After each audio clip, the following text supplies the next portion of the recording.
Allô? Et aujourd'hui, j'ai envie de te parler des émotions. Mais surtout d'une réflexion que j'ai eue aujourd'hui.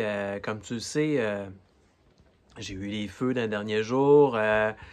Mais en travaillant sur le feu, puis avec des discussions et plein de choses aujourd'hui, il y a une réflexion qui m'est passée par l'idée. Puis j'aime beaucoup l'allégorie que je vais te présenter aujourd'hui. Ça fait que reste attentif parce que je pense que ça peut être vraiment intéressant pour comprendre les émotions. Dans le fond, là, une émotion, là, c'est un message. C'est un messager, dans le fond. C'est même plus que le message, c'est le messager. Tu sais, comme un facteur.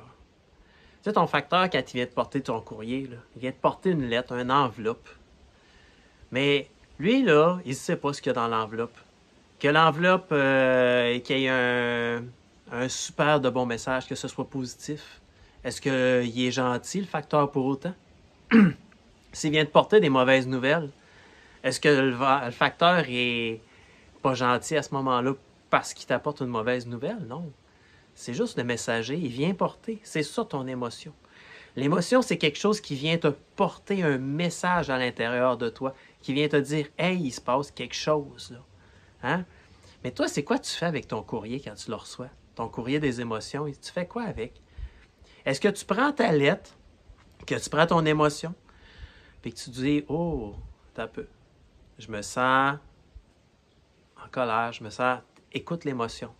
Définis-la. Mets un mot dessus, déjà en partant. OK. Mais est-ce que tu prends le temps de regarder c'est quoi le message, d'ouvrir l'enveloppe, là, puis de lire la lettre? C'est quoi qu'il y a dans ton courrier? Hein? Tu ne sais pas. Hein? C'est peut-être une super de bonne nouvelle, une mauvaise nouvelle. On ne sait pas. Mais est-ce que tu prends le temps d'écouter ce que tes émotions ont à te dire? Il y a sûrement des beaux messages. Est-ce que toi, tu es plus du style à être dans le déni? À prendre le courrier à mesure qu'il arrive? Puis le brûler, le jeter, le déchirer? Hein? Ah! On ne sait pas. Hein? On est mieux de ne pas regarder. Il y a trop de chances que ce soit des mauvaises nouvelles, puis on pile, puis on envoie ça dans le feu, là, on s'en débarrasse. On veut même pas le savoir.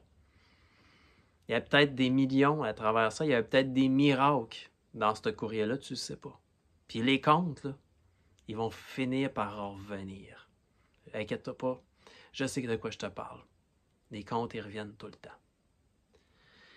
Est-ce que, sous l'autre sens, est-ce que tu es quelqu'un qui a tellement peur d'ouvrir son courrier, il a tellement peur de savoir ce que c'est qu'il y a dedans, tu as tellement peur de savoir ce que les émotions vont te dire que tu prends toutes les lettres au complet, puis tu les mets toutes dans ton grenier. Puis là, tu remplis, puis le grenier, là, il n'y a plus de place. Il est plein, là, mais tu y mets encore du courrier, puis tu piles tout là, puis tu gardes, là.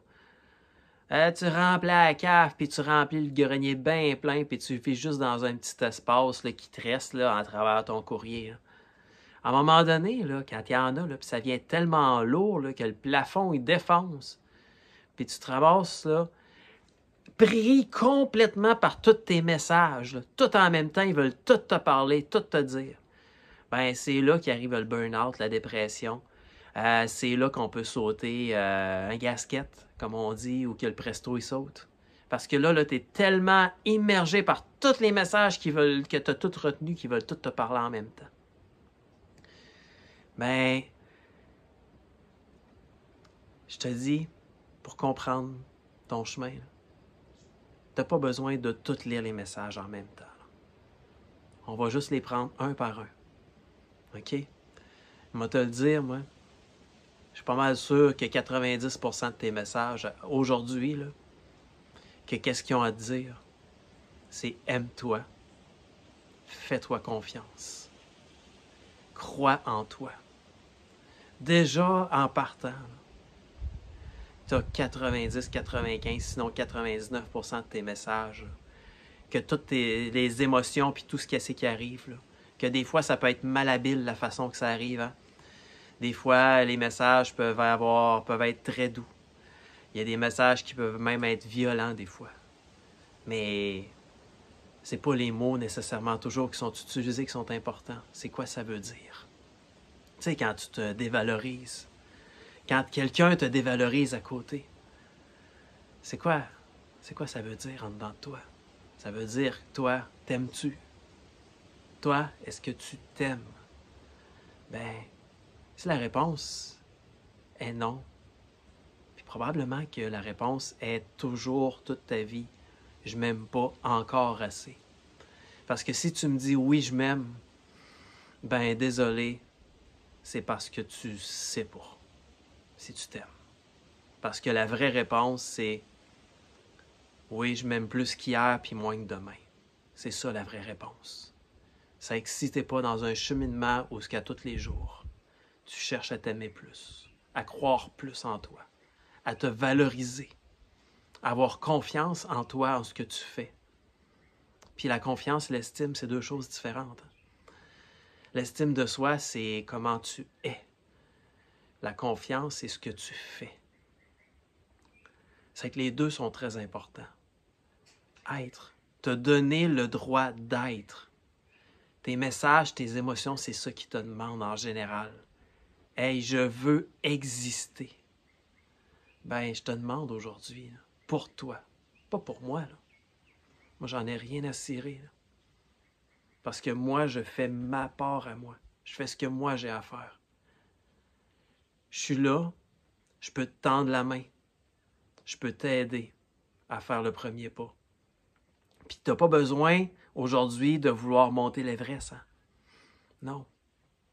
On commence par faire un pas. On avance un petit pas ensemble. Puis dans un certain temps, tu vas être capable de marcher tout seul. Puis après ça, tu vas être capable de courir. Puis peut-être qu'un jour, tu vas pouvoir faire un marathon. Mais l'important, c'est pas de focusser sur le marathon, là, même s'il est dans 6 mois, même s'il est dans 10 ans. C'est aujourd'hui. C'est quoi le premier pas que tu vas faire? Est-ce que tu fais un pas pour sortir du lit? Ou si tu continues à avoir peur de ce qui va arriver demain puis ce qui va arriver dans 10 ans? Parce que tu manques de confiance en toi puis d'amour en toi. Moi, je ne sais pas ce qui va arriver dans 10 jours. Je ne sais même pas ce qui va arriver demain. Encore moins ce qui va arriver dans 5 puis 10 ans. Mais je ne perds pas mon temps à angoisser sur ce qui va arriver. Non. J'ai foi en moi que quoi qu'il va arriver, je vais donner mon meilleur pour m'en sortir. Puis toi, tu es capable de faire exactement la même chose que ça. Si tu as besoin d'aide, ben, tu peux m'écrire. Ça va me faire vraiment plaisir de t'accompagner dans ton chemin. Sur ce, on se dit à bientôt. Puis attends pas de te ramasser en dessous de tout ton courrier. Puis de ne plus être capable de bouger. Avant de lever la main et de dire que tu as besoin d'aide.